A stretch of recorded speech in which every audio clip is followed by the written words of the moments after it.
last night the superintendent said that masks are going to be required on school buses. Tell us how you came to that decision and why you think that's the best option for students. Well, thank you for the question. Our district has taken the position that the CDC requires masks on school buses, so we will proceed with that. We truly believe mask is one of the categories that can keep everyone safe, like we have done it in the past.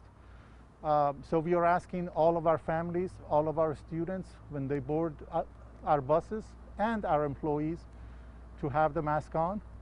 So if we all wear the mask, we truly believe that can keep us safe.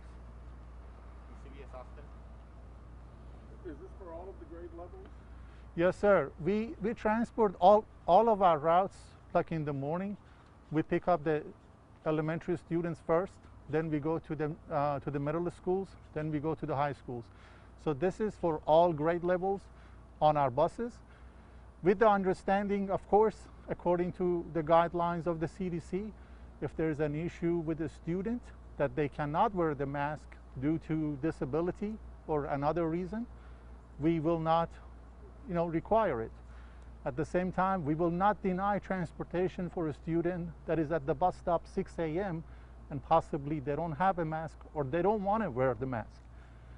At the same time, we will have extra masks like we did last school year on all of our buses. So if any students, they need a mask and they don't have it, the driver will issue one to them. What other COVID-19 protocols are y'all implementing on school buses? Lots of things that will continue this year. And i.e., we will lower the windows as much as possible, weather permitting. We have hand sanitizers on all of our buses. And also,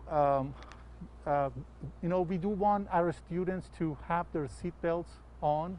That's one of the things that we do also believe that will help with both, not so much going, changing seats and stuff like that.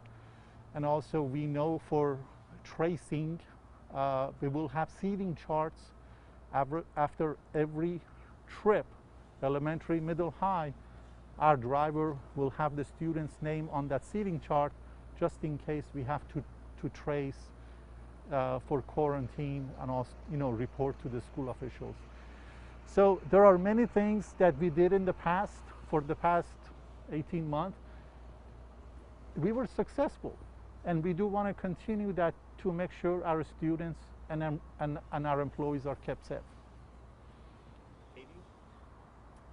So some parents, some parents have different views on masking, believing that it should be a choice to wear them. So for children who maybe get on the bus and you have to ask them to wear a mask, are they usually pretty compliant? I mean, we're talking about kids, and if not, how do you communicate that to them that they need to wear a mask on the bus?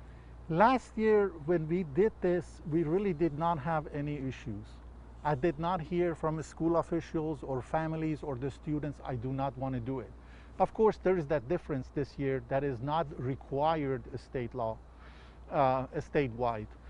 But we truly believe that wearing the mask by our employees and our students inside of our buses, it's needed. It's needed to keep them safe. We are going back to full capacity on our school buses. It is very difficult to do social distancing on a school bus. Where are we going to put all the kids if we do social distancing? So we are using every tool possible to make sure we are able to keep them safe. And as I said, we're not going to, like within, for example, elementary student at 6 a.m. at a bus stop, the driver is not going to get in an argument with the family or the child. You don't have the mask, I'm going to leave you at the bus stop. That's not what we're talking about. But we do need the help of our families to assist us to continue helping us to keep our students safe. The governor has said that he's not allowing mask requirements for public entities like schools. How do you plan to deal with this conflict? Well, we have had our legal check into that. There is the CDC recommendation, actually requirement of the wearing mask on the school buses. We do have other entities One in the city, Capital Metro, does require it, and also we have City of Houston for their employees do require it.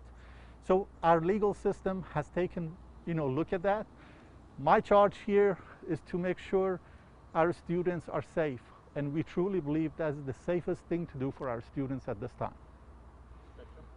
Just out of clarity, if a student just flat out refuses to put on a mask, they'll still be able to ride a bus to school? Yeah.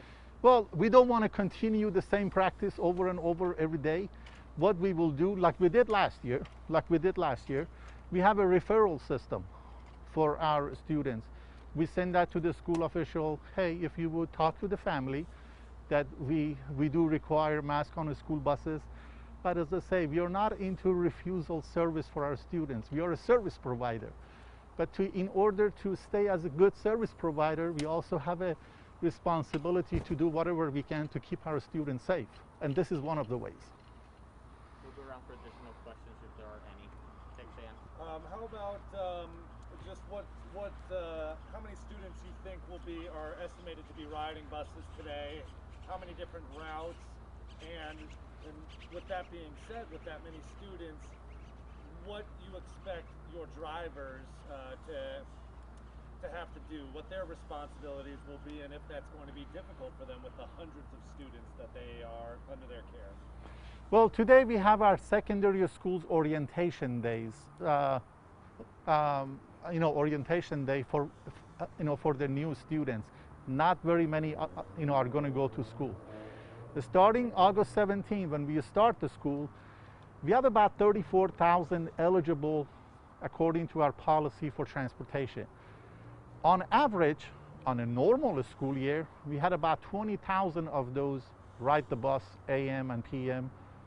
So we'll see the numbers. We created routes accordingly to those numbers to make sure we are ready for it. But at this time, I don't know how many may ride, how many don't ride. There are other safety precautionary measures we do ask the public, and it's going to be, the plan is going to be published soon for the public. One of the things is, if there is a concern, we do ask if it is possible to transport or do carpools with the other students to have less students on the school buses. But we will be ready August 17. I feel good about our safety protocols. I feel good about overall, we need our kids in our schools, and that's what we're trying to do, everything possible to accomplish that. CBS Austin? Before the school shut down last year, we did a story with you about the sanitizing the buses. What's the sanitizing protocol this school year? Thank you very much. That's a great question. Same thing. We're going to clean the high-touched areas inside the bus after every trip. And also we have a disinfection spray that every 2 weeks we spray. Actually, the vendor tells us every 2 weeks is too much. You can actually do it every month or every 2 months, but we do it every 2 weeks. All of our bus terminals, all of our buses that you see behind me, they get sprayed every 2 weeks. That's one of the things I think it was asked. Our employees, our drivers have been positive about this whole thing. It is very hard on our drivers and bus monitors on these buses, but they have made sure they do everything in their power that they're asked to keep themselves and our students safe. What's your message to parents who are on the fence about sending their kids to school with masks? Well, it is a choice. I mean, our message as a district is that we want our kids come to school, all of our kids, 75,000 at this time.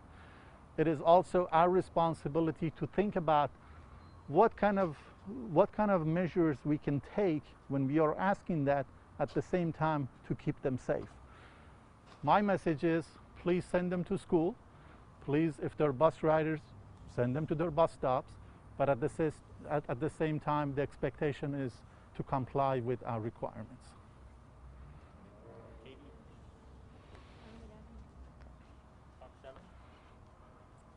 I just want to make sure that I fully understand, you talk about not refusing any child. So if a child and their family, they do refuse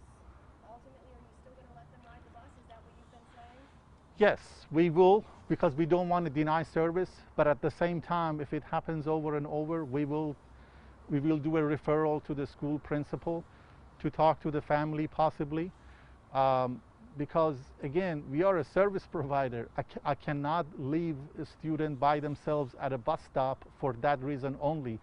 Then besides not wearing the mask, I may jeopardize their safety being left alone by themselves at the bus stop. So that's not a right way to do also. And that's why we ask our families to help us when they come to the bus stop, when they ride our buses, to comply with all of the safety protocols that we think is the best thing to keep everyone safe. Could you offer some clarification on the referral process? So the family does get referred to the principal's office. What happens next if they refuse over and Okay. over and over again? What's that process? The process actually, well, thank you for asking that. We have our guidelines. If you all go on our transportation website, on the left side, that's the first topic, the student guidelines, conduct guidelines on school buses. There is different process. The referral gets printed, the driver writes it, and they give them to their trainer that they're assigned to. That trainer enters it into the student record software Teams. That goes automatically to the principal of that school for review and to take actions from there. There are different steps to what kind of action to take. I do need to drink some water. Okay. Thank you.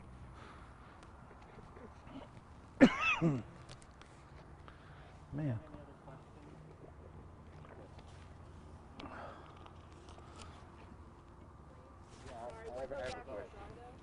I'm sorry? I'm sorry, could you just explain what those actions are? Sure. We have 3 steps on there. And then the first step is when they see the referral in the system, that they will review it, what kind of action it is. The first, there are different categories. It could be a serious violation, that emergency need, that we need to remove the student, possibly district police needs to be involved. Those are different categories. But wearing a mask doesn't go in that category. It's just communicating with the family the importance of wearing the mask. And then if it happens over and over, they may be up to removal from the bus. But again, the driver, the first day of a school year, the second day of a school year, we're not going to leave the child at the bus stop. We will start the referral process, I would say after the second or third time, then it goes from there. And just to be clear, there's not going to be disciplinary action for not wearing masks. That didn't happen last year and it's not going to happen this year. It's very much going to be that relationship building with the family. It is ultimately a family decision. We are asking them to wear a mask starting their day on the bus.